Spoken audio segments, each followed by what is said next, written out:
Olá, boa tarde a todos, boa tarde a todos que nos ouvem e que nos assistem.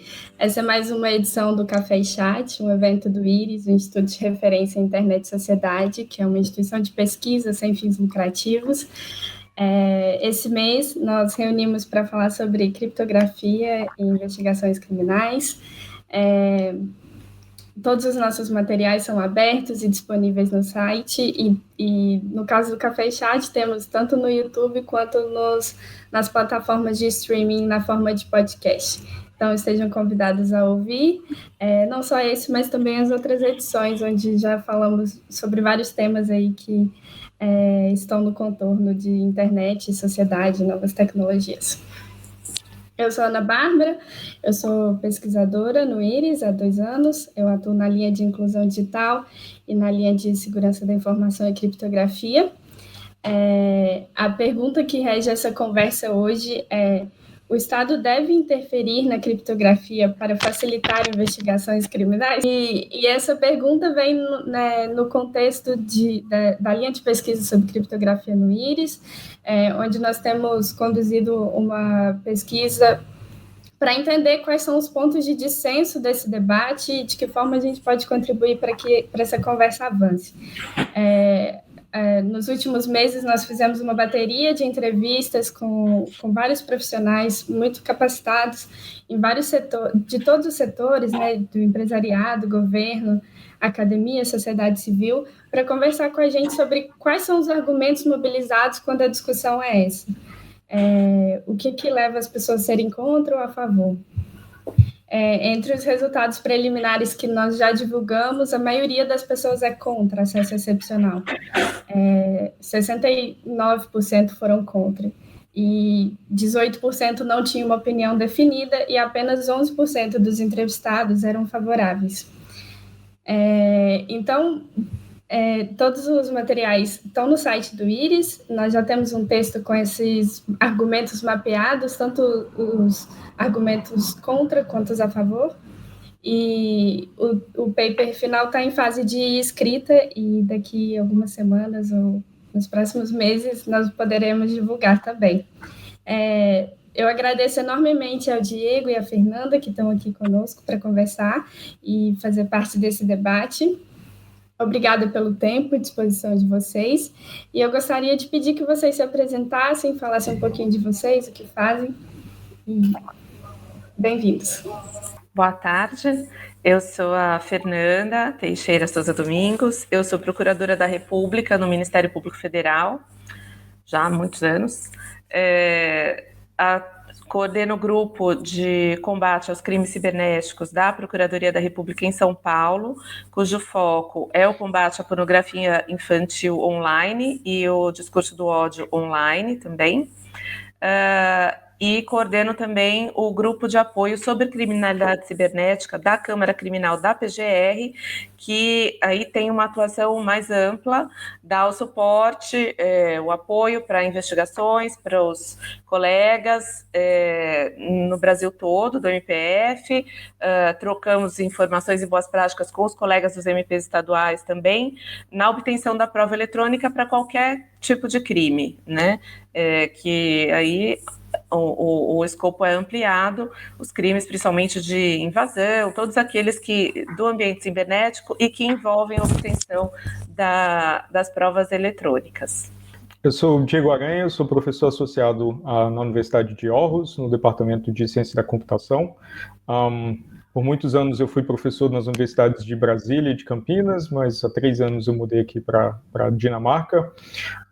Enquanto eu morava no Brasil, eu participei de alguns dos debates em torno da implementação, né, do acesso excepcional ou da regulamentação da criptografia no país, em particular a audiência pública no Supremo Tribunal Federal. Eu pude participar defendendo, de certa forma, os pontos, ou o ponto principal que eu devo defender aqui, tentar fazer uma defesa equilibrada e não tão apaixonada, de que o governo não deveria interferir com mecanismos criptográficos na forma como eles são concebidos, e espero fornecer evidências de suporte que façam o argumento prevalecer.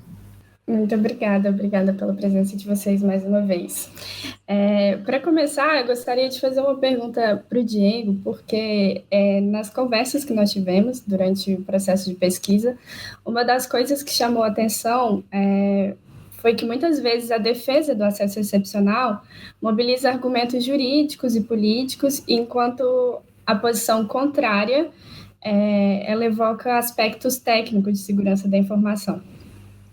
Por que é que os mecanismos de acesso excepcional, por exemplo, os sistemas de custódia de chave, necessariamente reduzem a segurança do sistema? Certo, ótima pergunta, é uma pergunta crucial. Então, obviamente, vou responder do ponto de vista técnico, porque é a minha área de especialização. Eu trabalho com pesquisa e criptografia há muitos anos, eu me doutorei na área, sei lá quando, já esqueci, mas desde então venho trabalhando, especialmente o que a gente chama de engenharia criptográfica, que é a tarefa de se implementar algoritmos criptográficos de maneira segura na prática.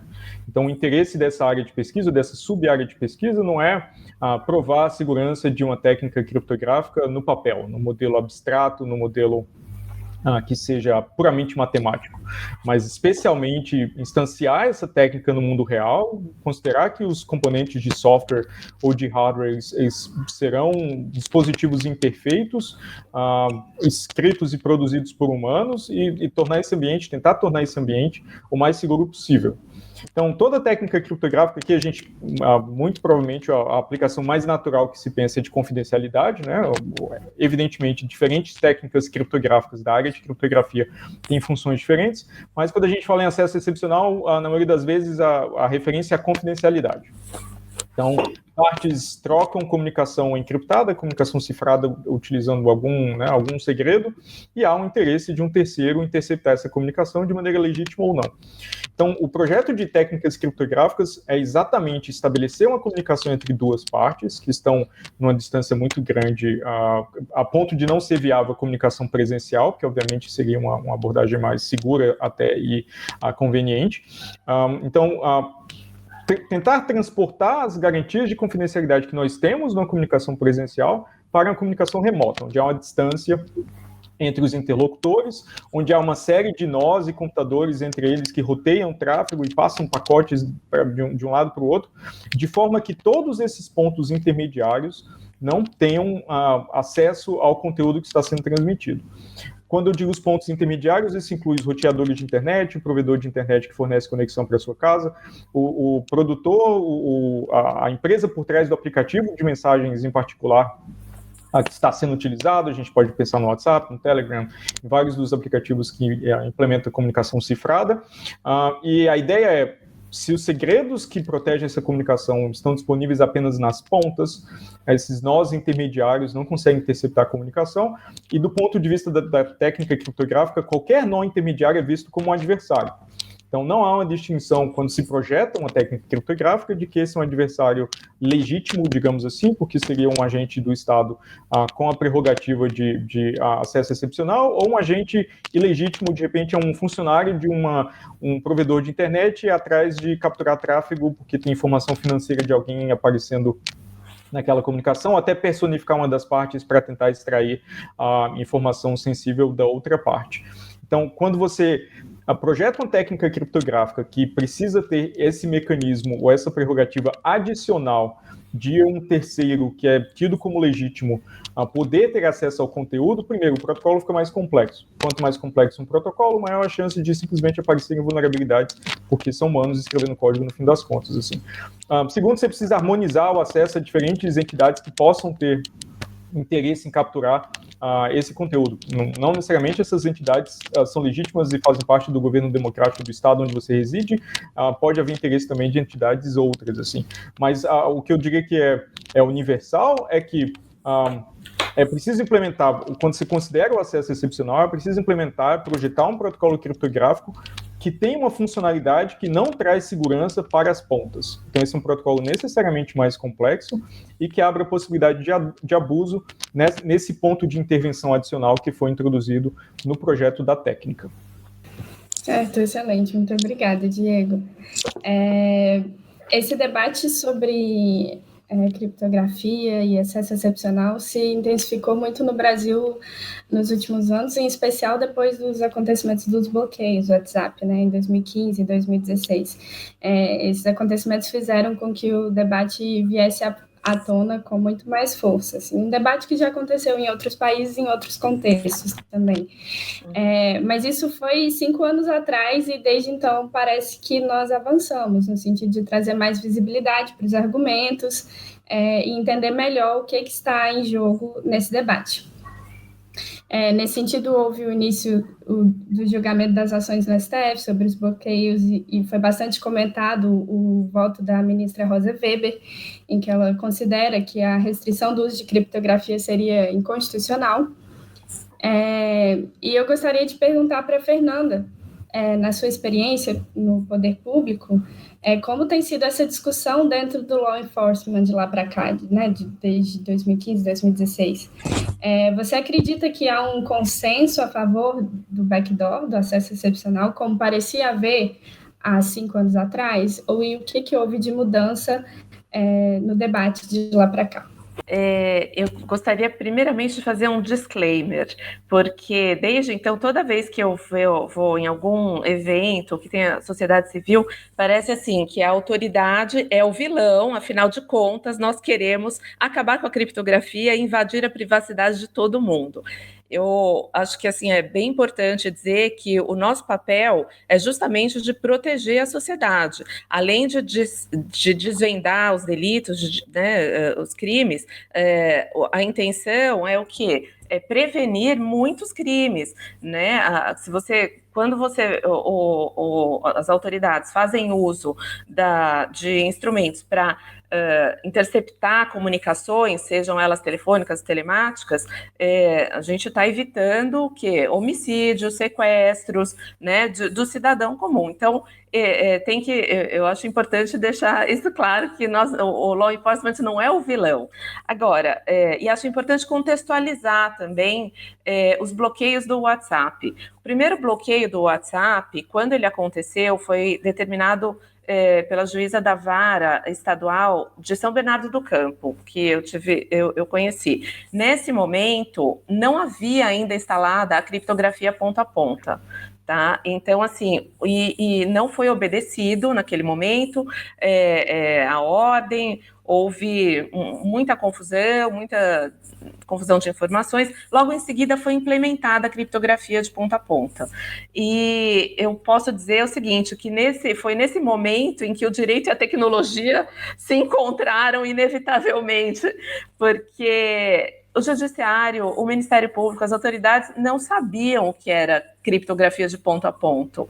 Então, os bloqueios aconteceram nos casos que eu me recordo, né, que foram da Vara de Lagarto, também uma juíza do Rio de Janeiro.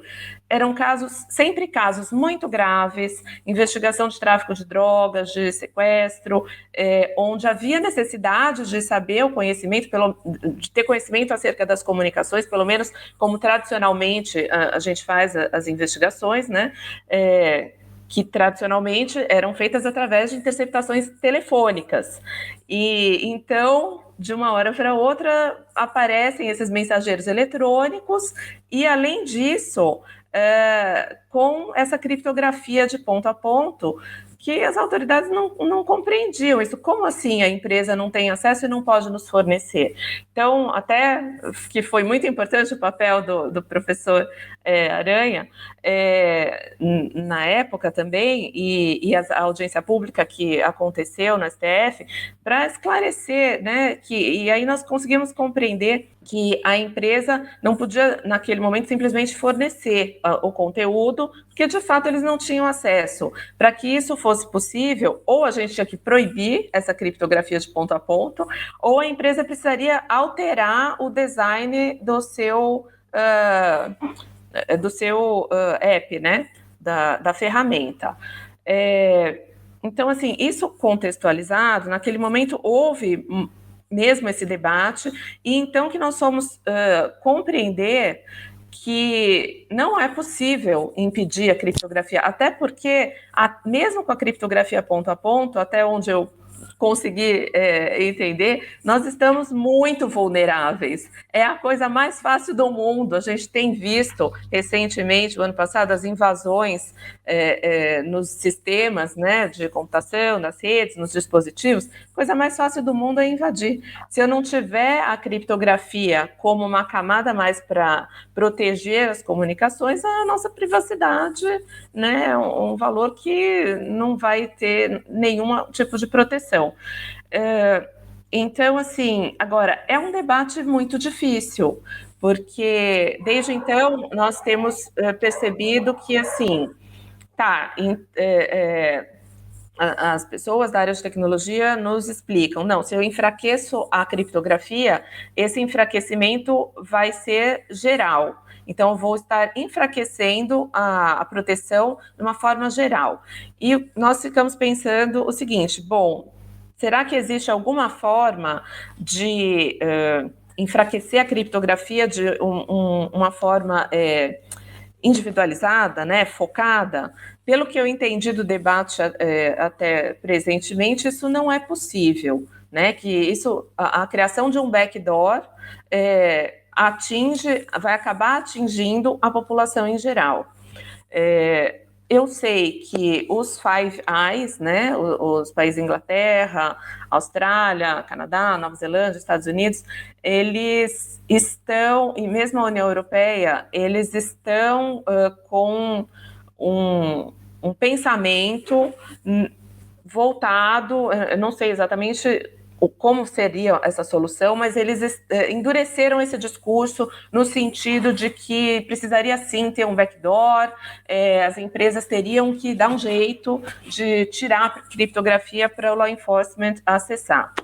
O argumento que nós pensamos que veio contrariamente a isso é que hoje essa tecnologia, né, é aberta, todo mundo conhece já o Signal, né, o sistema Signal, não sei, depois o professor pode explicar melhor, e o protocolo, né, que pode ser utilizado para criar qualquer app de mensageria.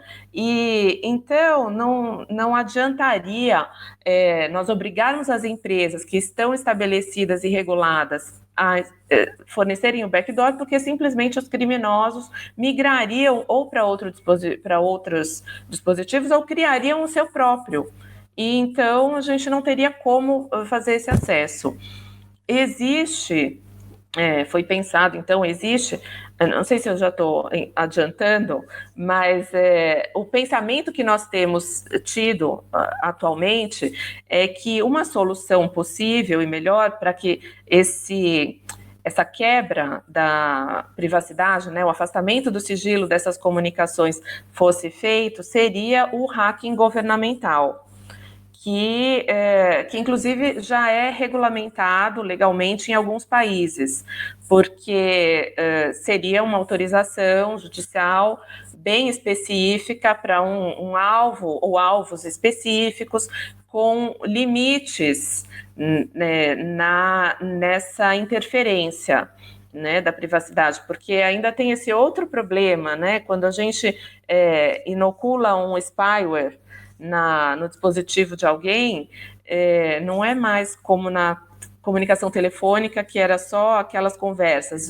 Você acaba tendo acesso à vida inteira da pessoa, né?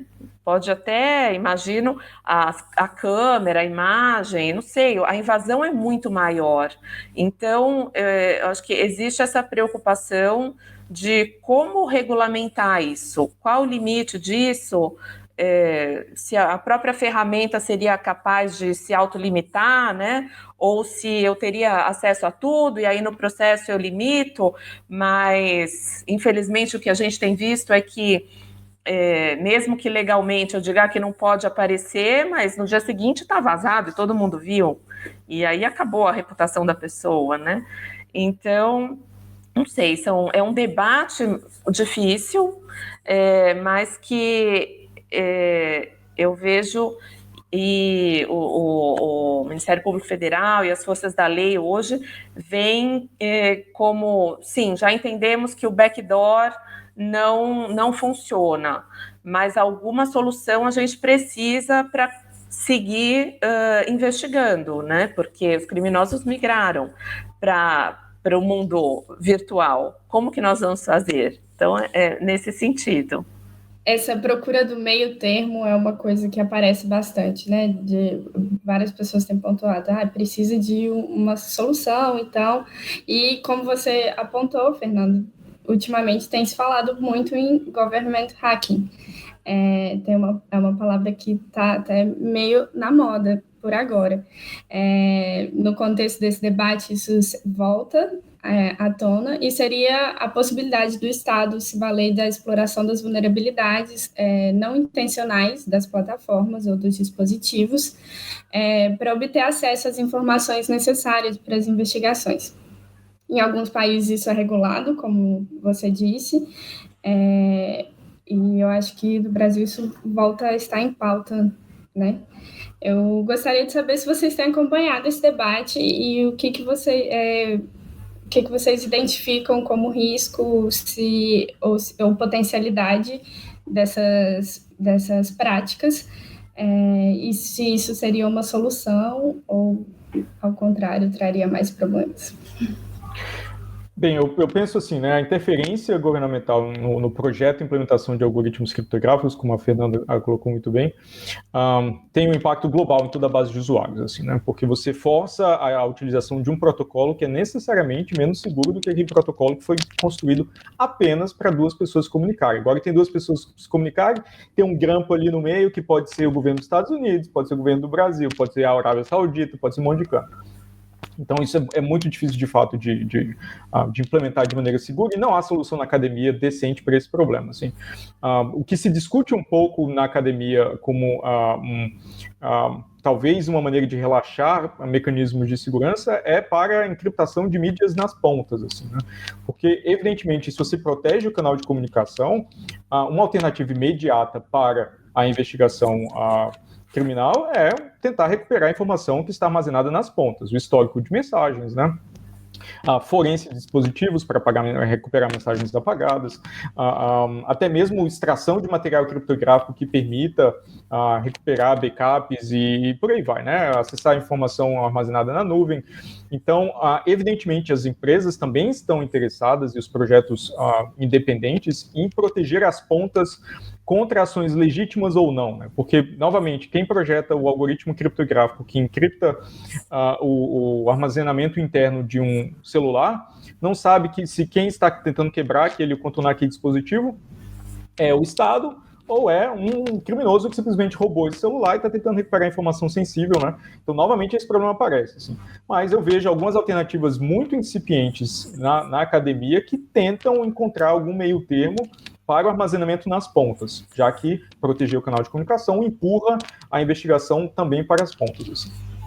Bem, então, assumindo que esses dois casos não há soluções satisfatórias, então precisa uma alternativa, uma solução que não dependa, né, de interferência direta com criptografia. E o que vem sendo discutido, inclusive essa semana eu participei de uma banca de doutorado muito interessante do Carlos Ligori na São Francisco, onde a tese dele foi exatamente sobre isso. Então, ele tem um capítulo inteiro sobre government hacking e alternativas, né? E ele fala de várias coisas. Assim. Além do government hacking, ele também fala de captura de metadados, que, em tese, pela legislação no Brasil, né, inclusive uma demanda dos provedores de aplicação, aguarda por 6 meses, se não me engano, pelo Marco Civil. Então, esse é o tipo de informação que já resolveu crimes de enorme pressão pela opinião pública. Então, talvez as técnicas sejam...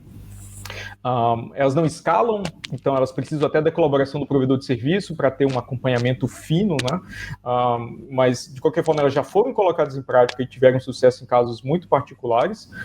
Então, captura de metadados, forense de dispositivos, a gente escuta as notícias o tempo todo da Cellebrite, né, produzindo seus eu não sei como traduzir, seu chupa-cabras, qual que é o nome daquela coisa lá, onde você pluga, né, pluga um dispositivo e ele explora vulnerabilidades e tenta extrair o máximo de conteúdo possível. Tem até um post no blog do Signal, que foi muito interessante, recente, onde eles descobriram vulnerabilidades no dispositivo que faz a captura do tráfego e prometeram, me pareceu mais uma ameaça divertida do que concreta, a incluir no Signal código malicioso para quando o dispositivo da Cellebrite tentar extrair conteúdo de um celular, ele ser atacado também, né? Que seria tentar hackear o governo de volta que está tentando hackear o dispositivo, porque é software e o código é lei e meio que vale tudo no mundo do software. Não sei se para essa conduta ser legal, teria que ser tipificado. Não sei se é obstrução de justiça, destruição de prova, eu não sei o que é, mas do ponto de vista do software, isso é possível. Então, o dispositivo tentar se proteger ou detectar que o conteúdo está sendo extraído e, de repente, destruir todo o conteúdo, porque, novamente, não é possível, sem ambiguidade, saber se aquela tentativa é legítima ou não. Nem todo mundo que tem acesso a um dispositivo da Cellebrite em particular é agente do Estado.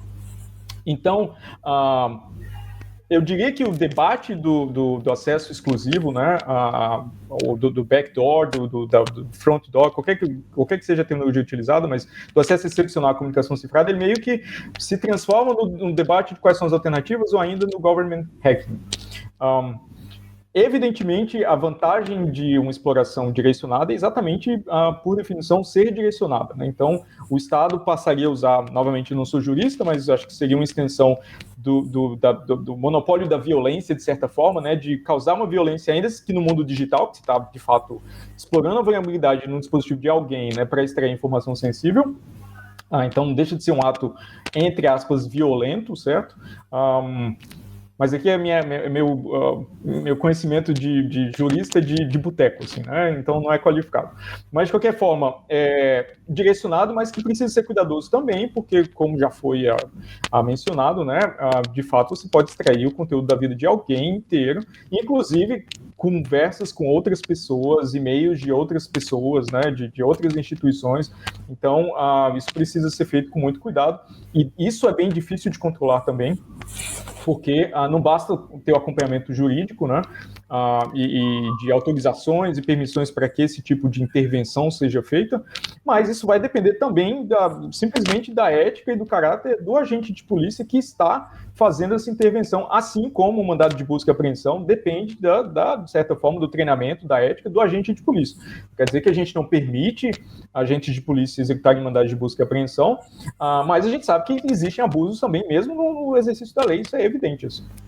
Então, é preciso criar um arcabouço aí jurídico, tecnológico, que dê um entendimento ou salvaguardas, né, tanto para a população em geral, mas também para o sistema de justiça, para poder exercitar esse poder de maneira responsável.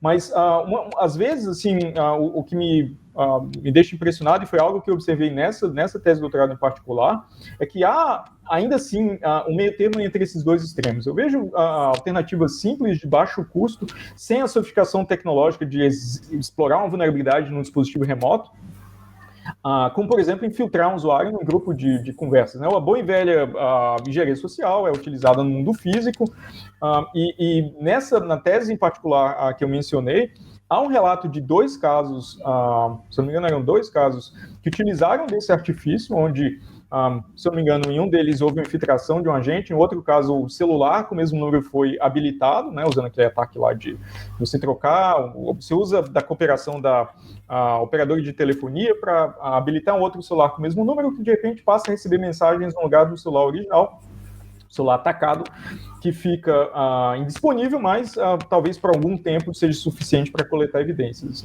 Então, isso foi mencionado, uma espécie de espelhamento, né, de dispositivo, isso foi mencionado na tese, e eu fiquei muito surpreso ao observar que não havia consenso na justiça de que esses mecanismos de obtenção de provas eram legítimos, assim, porque eles foram descritos, se eu não me engano, com o termo de obtenção híbrida de provas, e não havia necessariamente uma provisão judicial para que isso pudesse ser feito, e então havia uma área cinzenta ali que precisava ser resolvida.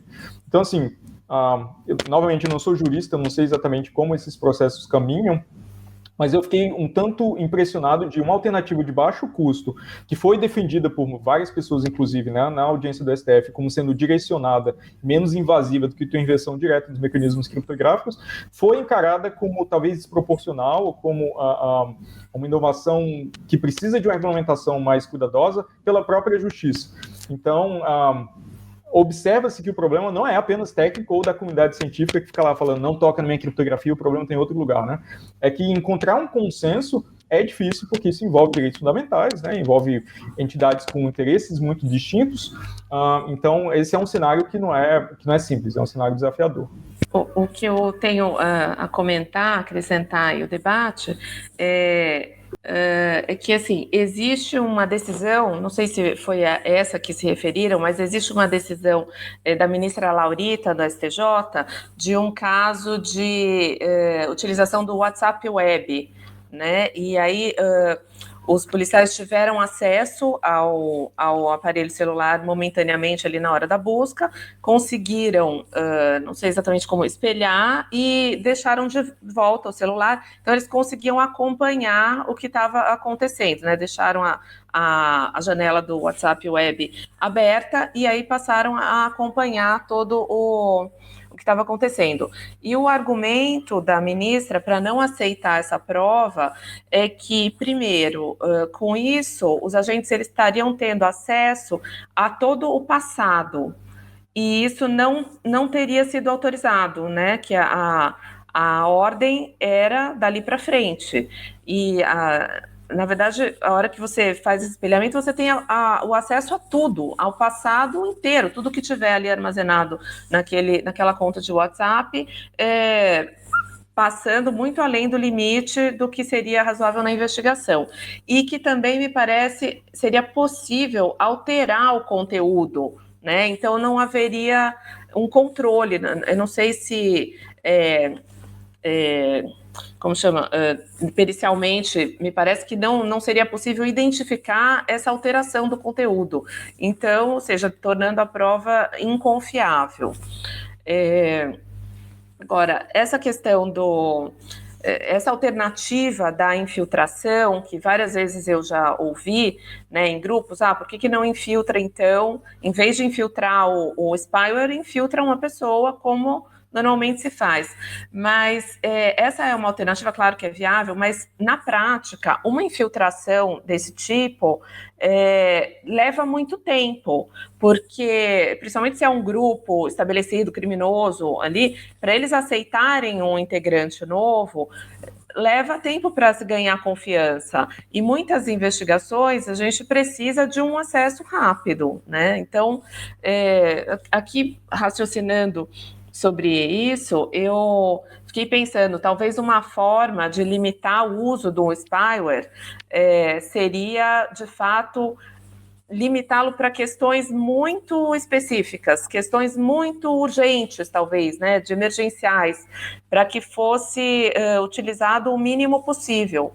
Seria uma possibilidade, porque, agora, de fato, essa utilização dos metadados, eu concordo com o professor que isso é uma prática que precisa ser mais utilizada pelas autoridades de polícia e Ministério Público, que, embora nós tenhamos conhecimento, um relativo conhecimento acerca da coleta de metadados, muitas ferramentas, tanto de fontes abertas quanto outras pagas, que podem ser utilizadas para coletar esses dados, mas esse tipo de investigação não é a prática comum no Brasil. Me parece que nos Estados Unidos, as agências americanas, eles conseguem extrair uma eficácia dessas informações muito maior do que a gente. Então, esse seria, sim, um campo a ser explorado por meio de mais capacitação e treinamento, que é interessante. E essa questão, talvez, do spyware, que hoje nós consideramos que, embora não esteja regulado expressamente na lei, que ele seria possível com o arcabouço jurídico que a gente tem. Por conta da lei de interceptação telemática, né, telefônica e telemática, que tem a previsão, com a previsão da possibilidade de escuta ambiental, também você consegue criar ali um arcabouço legal que que justificaria essa investigação com o spyware, que seria o tal do hacking governamental, desde que o juiz, na sua decisão, estabelecesse limites específicos, né? Então, embora a lei não traga claramente, mas se uma decisão judicial trouxesse ali todos os limites, que isso seria possível. Embora, né, seja complicado fazer isso, porque a partir do momento que você não tem uma lei clara a esse respeito, isso vai ser questionado até o STF de todas as formas, e a chance também de ser anulado e aí impedir qualquer outra investigação nesse sentido, onde realmente seja muito importante, venha a ser frustrado. Mas é isso, né? Talvez regular legalmente essa infiltração de spyware para casos muito emergenciais, explorar melhor essa questão dos metadados. Agora, e um aspecto que eu acho importante ressaltar e que me dá um pouco de medo é a utilização, né, a banalização desses spywares e a utilização não dentro dos limites legais, mas com fins de espionagem e inteligência. E aí eu acho que tem que ser muito proibido, porque se as autoridades passam a utilizar um spyware para fins de inteligência, você perde toda a transparência e accountability que é necessário, ainda mais num caso desses de invasão de privacidade das pessoas, né? Agora, o bom, porque desde que eu comecei a participar desses debates, eu, como autoridade pública, também passei a me colocar no lugar lembrei que eu sou um cidadão, eu sou uma cidadã também tenho privacidade que quero ser protegida. E comecei a ver como é importante a gente defender a força aí da criptografia. Então, e o bom que eu vejo é que também essas ferramentas, elas vão sendo criadas para explorar vulnerabilidades, mas, do outro lado, a indústria também se atualiza para fechar essas vulnerabilidades, não é? Então, é uma coisa que está sempre evoluindo. Posso fazer uma retratação, então? Eu tive uma concepção, acho que equivocada, então, da descrição desse caso em particular, exatamente o caso que você descreveu, porque para você fazer esse espelhamento no WhatsApp, você precisa habilitá-lo no dispositivo, né? Então, eu imaginava que o dispositivo não tinha entrado sob guarda, não tinha ficado sob guarda de agentes policiais em nenhum momento. Então, a única forma de fazer esse espelhamento, no caso, é com colaboração da operadora de telefonia, né? Habilitando um outro celular. E a vantagem dessa habilitação de um outro celular é que você não tem acesso ao histórico passado. A partir daquele momento, esse celular personifica, né, o celular antigo. O problema apenas é que a outra parte recebe uma notificação que houve uma mudança de chave. Então, se a outra parte que está sendo aí, né, que está sendo investigada, tiver o mínimo de segurança operacional, a técnica não vai ser efetiva. Então, eu cheguei a um entendimento equivocado porque eu imaginava que não havia acesso físico ao dispositivo, que poderia, inclusive, não sei a que ponto, poderia ter sido utilizado para extrair conteúdo, mas talvez isso não fosse possível no momento. E, portanto, o único espelhamento possível seria habilitar um outro dispositivo. Então, o seu argumento está certíssimo, né, concordo com ele. De fato, o WhatsApp Web, ele não é um canal passivo para uma comunicação, né? Ele, na verdade, é uma interface completa do WhatsApp, onde o agente policial, nesse caso, pode, inclusive, introduzir mensagens, assim, né? Então, ele passa a virar um agente infiltrado, talvez sem a prerrogativa legal. Então, acho que teria, se esse tipo de mecanismo fosse utilizado, para ele ser utilizado, é preciso ter uma cadeia muito cuidadosa de guarda de prova, né? Eu não sei, construir um registro mesmo de que, não sei, talvez filmar a ação, a tela, para mostrar que nada está sendo, nenhuma interferência na comunicação acontece, mas é preciso construir um protocolo muito robusto, muito cuidadoso, para que esse tipo de mecanismo não seja utilizado para abuso. E ainda deixo a salvaguarda, a nota aqui, que quando o WhatsApp Web está habilitado, o celular original mostra também uma notificação, né, que aquele acesso está disponível. Então, em tese, se novamente o investigado tem o mínimo de segurança operacional, a primeira coisa que vai fazer é falar, eu não abri essa sessão WhatsApp Web, eu vou desligar o celular agora porque algo está errado.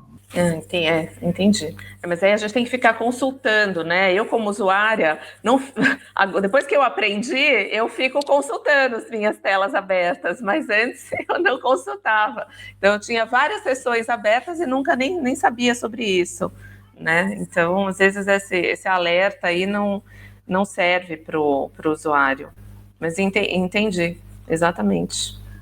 Pode continuar havendo a interferência, né? Ele pode introduzir as mensagens, mesmo que seja habilitado pela operadora, também pode haver modificação da prova. Também, sim.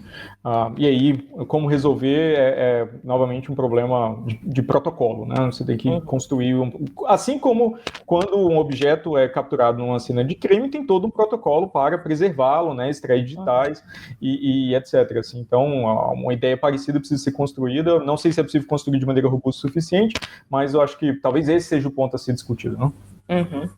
Nesse caso específico foi isso mesmo que aconteceu. A polícia teve acesso ao dispositivo, habilitou e devolveu, para justamente o usuário continuar utilizando e não perceber.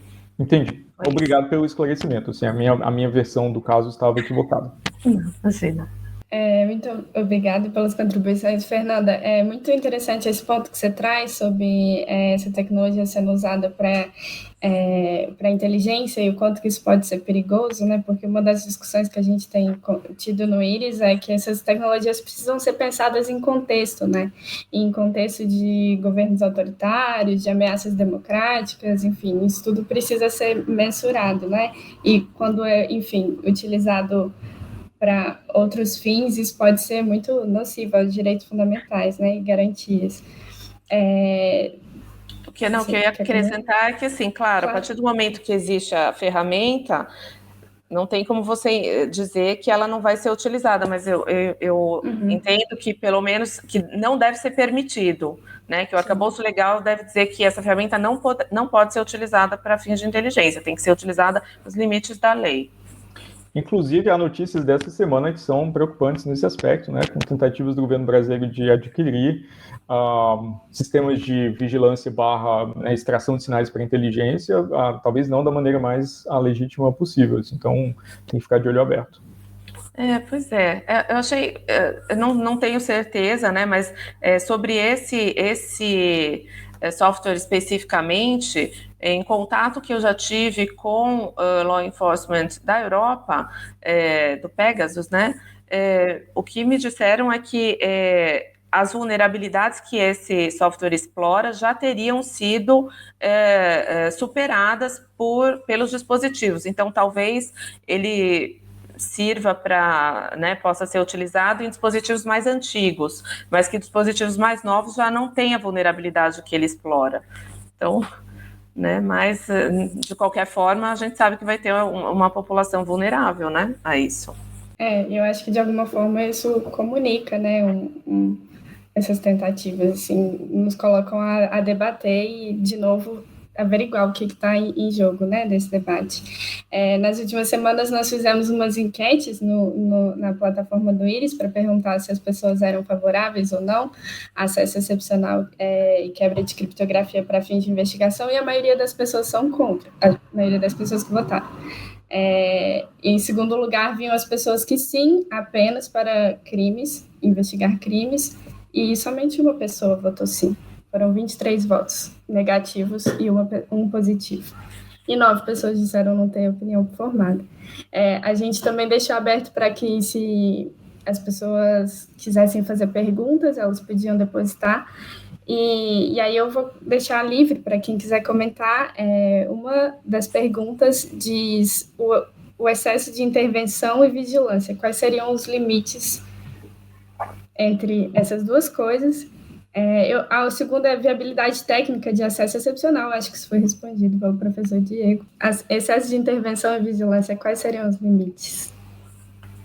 Na verdade, acho que a gente debateu bastante sobre essa questão do excesso de intervenção ou vigilância, a gente acabou debatendo já, né, durante a conversa. Me parece que É isso, que a gente precisa garantir esse direito fundamental à privacidade e precisa encontrar o equilíbrio para garantir também a segurança pública. Então, essas alternativas que nós acabamos colocando aqui, né, que é a exploração melhor das informações obtidas através de metadados, talvez a utilização do spyware somente, né, o hacking governamental somente em situações muito específicas, para que isso não seja banalizado e que tenha os limites bem específicos na lei, porque o excesso da atuação do Estado acaba minando os direitos fundamentais das pessoas, né? Você passa a viver num estado de vigilância que não é um princípio democrático como a gente quer viver numa democracia. Acho que é isso. O grande risco disso é que quando o Estado encontra uma maneira de investigar que ele considera efetiva, afileiram-se, né, as novas requisições para fazer uso daquele mesmo mecanismo para casos que não são mais tão extremos, talvez. Assim. Então, tem um exemplo acho que o exemplo mais natural é do caso do Apple versus FBI. O FBI tentou forçar a Apple a produzir uma atualização de software para extrair conteúdo de um celular específico, que era o celular envolvido num caso de terrorismo, né, o caso de San Bernardino, e já se sabia que existia um conjunto de celulares na fila para eles serem utilizados, caso aquele, em particular, né, aquele caso que foi selecionado como que talvez sensibilizasse mais a opinião pública, porque não deixa também de ter uma disputa aí pelo consenso da opinião pública. Então, o Estado usa um caso que é talvez mais emblemático, que mobilize mais as pessoas para conquistar uma habilidade, um mecanismo que não está previsto na lei naquele instante, e de repente isso é generalizado para casos que não são tão importantes assim. E se eu não me engano, posso estar enganado, mas eu lembro de ter lido alguma coisa, algum documento vazado, algo que vazou a respeito desse caso, que na verdade o número de celulares era muito maior do que um único só. Assim. Eu não vou chutar um número, mas eu lembro de ter, não sei se era um documento publicado no Intercept, mas eu lembro nitidamente de ter observado isso, que na verdade tinha uma quantidade enorme de dispositivos esperando aquele caso se resolver para que aquele mecanismo de investigação pudesse ser utilizado, e evidentemente a maioria desses casos não eram casos que podem ser considerados extremos para exigir uma medida tão extrema assim de investigação. Entendi, acho que isso é um ponto bem relevante mesmo, que não pode ser banalizado, mesmo que passe a ser adotado algum tipo de medida, né, tão invasiva quanto essas, isso não pode ser banalizado de forma alguma. Certo. Eu gostaria de agradecer mais uma vez a disponibilidade e o tempo de vocês de conversar conosco. Foi excelente. Eu agradeço a todo mundo que nos ouve também, nos assiste, seja pelas plataformas de podcast ou no YouTube.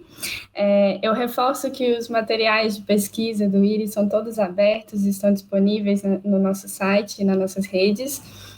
Nós vamos deixar os materiais sobre criptografia que tem saído disponível.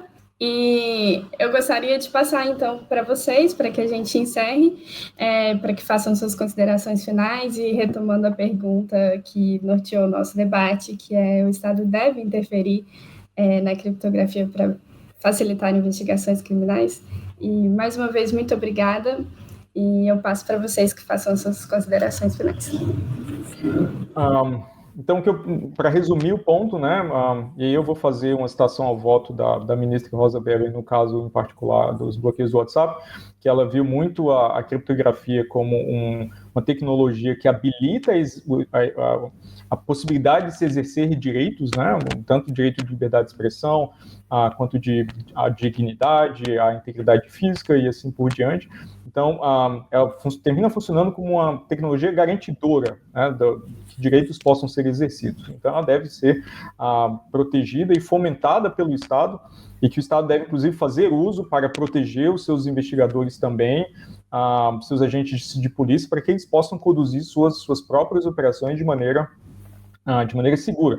E a solução correta para harmonizar esses interesses não me parece ser penalizar a técnica criptográfica que é utilizada por todos, forçando uma mudança artificial num protocolo que já foi implementado, já foi projetado, já demorou décadas para atingir o estado de segurança atual, e de repente perder algumas dessas garantias, havendo alternativas que talvez não sejam tão convenientes, mas sejam promissoras e possam ser exercitadas para que o Estado mantenha seu poder de investigação. Então, eu termino dizendo apenas que, recomendando as pessoas usem criptografia, faz bem para a saúde, prolonga a vida, novamente, uma tecnologia que habilita direitos.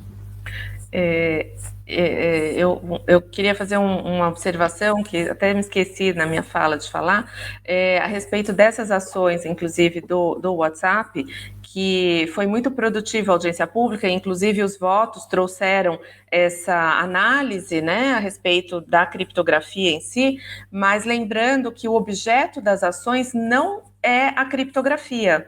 Isso que é o interessante e importante. O objeto das ações seria retirar, dizer que são inconstitucionais os incisos 3 e 4 do artigo 12 do Marco Civil, que são as sanções de interrupção, né, de suspensão ou interrupção do funcionamento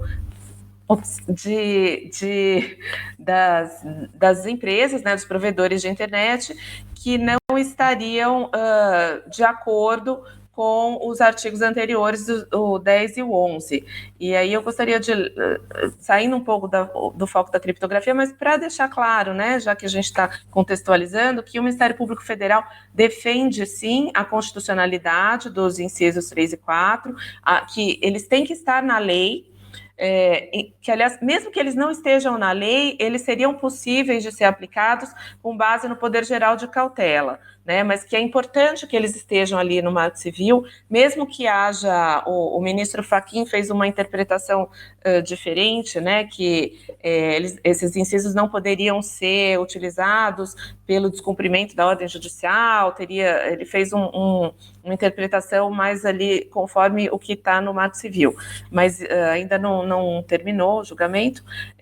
Só que por que é importante que exista essa possibilidade de suspensão e de bloqueio, na nossa opinião, mesmo que ela seja assim a última ratio, né? Mesmo que seja para não ser utilizada só em último caso, porque pode existir sim empresas, provedores que passem a atuar de forma criminosa e que, pela natureza da internet, não possam ser alcançados pelas autoridades brasileiras.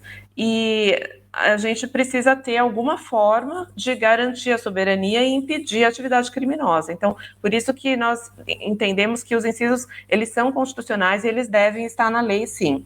Agora, foi muito importante todo esse debate, porque permitiu, na fundamentação, fazer essa análise sobre a criptografia como uma garantia do cidadão, e eu mesmo, como law enforcement, como autoridade, concordo que, sim, a gente não pode proibir a criptografia e não deve haver interferência na criptografia em si. Nós temos que encontrar outros meios para permitir a investigação e garantir a segurança pública.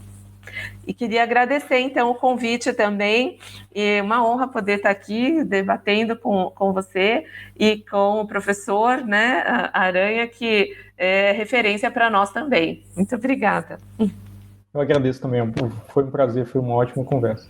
Muito obrigada, pessoal. Eu gostaria de deixar registrado aqui que, em junho, o IRIS oferece um curso sobre criptografia e sociedade para discutir técnica, regulação e prática. Então, usem criptografia porque faz bem para a saúde e aprendam no curso que a gente vai disponibilizar. É um curso gratuito, as inscrições já estão fechadas, mas depois as aulas vão para o YouTube numa playlist sobre criptografia entre os materiais do IRIS. Mas é isso, muito obrigada e tenham todos um ótimo dia. Igualmente, um abraço.